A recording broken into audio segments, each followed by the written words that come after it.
All right, look. So I've noticed that most people want to make a change in other people's lives, but can't even make a change in their own life because of something called rejection.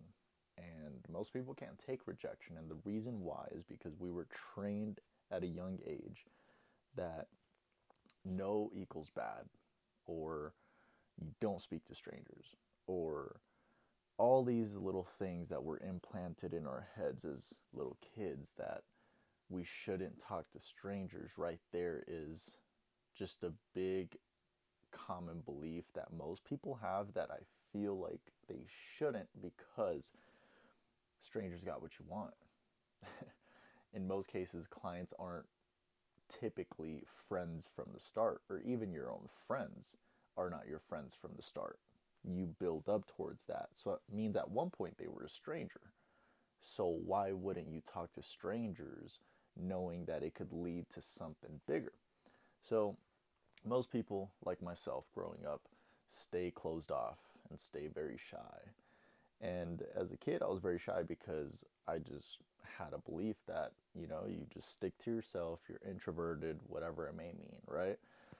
And come to find out that as I broke my shell and got out of my shell a little bit, that you want to be interactive socially, because that is what's going to open a lot of doors for you. And most people don't realize that if they cracked out of their shell more than they feel like they have now, then you would actually meet the people you have to meet in order to get to where you want to be. And how I see it in careers and in life is that you have to connect your way to the top, meaning one person will not help you get there fully, and another person may not help you get there fully, but a combination of people throughout the journey will help you get to your destination, because you don't have all the answers. Not one person has all the answers. Two people don't have all the answers. Even three people combined don't have all the answers. So you might as well look for the clues on the way to the top, because most people think that they can do it on their own, but a lone wolf was either abandoned by his pack or they were all killed. So at the end of the day, you can't and you shouldn't do it alone. That's why $10 million companies, $20 million companies have extremely huge teams, because at the end of the day, it's leverage that counts. You may not have all the answers, but maybe someone that you run into, or maybe a contact that you make at an event, has some answers that you need along the way. And it really just comes down to being resourceful, because when you're resourceful, well, you figure it out. You find a way to find the resource.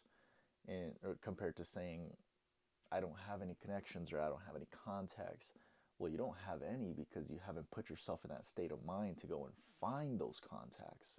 So I was speaking to someone back in Utah. Right now I'm in Idaho. And they were telling me, dude, like, I'm not making profit, man, and I feel like I'm doing this for nothing. And I started to think, well, what is the process to profit? Well, you sure need an offer or a product that you can put out there. Second, you need some proof of concept. And third, you need to have some type of way where you can close sales or sell the product. And then you start to build a list and market it even more. And then you might make some profit after that. But most people have it backwards. They think that first you need to make profit off the gate. And that is completely backwards to what most people have to go through. They don't realize that getting into the space of business or entrepreneurship, it's first about having a solid proof of concept. I did X for Bill. I did X, Y, and Z for Jane. I did this for so and so. First, having a proof of concept that what you have works and that it's there, right? And most people have imposter syndrome because they're not there and they're not the person that they claim to be.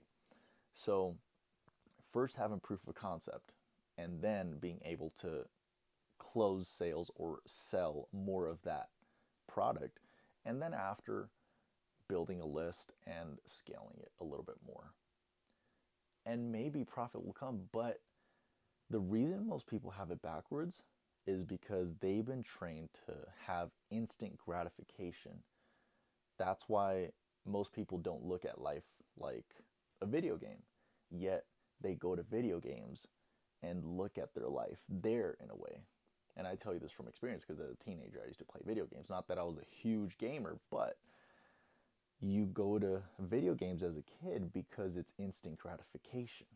Now, imagine you looked at your life as a game and you actually said, okay, I achieved the next level. Great, let's do this now. Okay, I achieved the next level on top of that. Okay, now it's time to do this. You could look at your life like a video game. However, it's not going to be instant that you reach the next level like in video games. Now, if you start to look at life like a game, things could get a little bit more fun than they might be right now. But you still have to realize that you have to go through the hard, boring work for a while before you start to reach new levels. Because as they say, every level has a devil, just like in video games where there might be a boss at the first level that you have to defeat in order to get to the second level. Well, based off my experience of 25 years of living, that's how I've seen life go so far, where you get to a new level in business or you get to a new level in your career and you have to face a new devil at that level, right? Just like in video games with the boss. Now, it all comes down to who is willing to last longest. Because, man, it is going to get tough, like really tough. So you might as well giddy up and you might as well get ready for the battle because things could get hectic. However, it doesn't mean that you shouldn't go into it. But look, at the end of the day, life isn't easy, right? So you might as well get used to the hard. All right, let's go, man. It's time to keep going.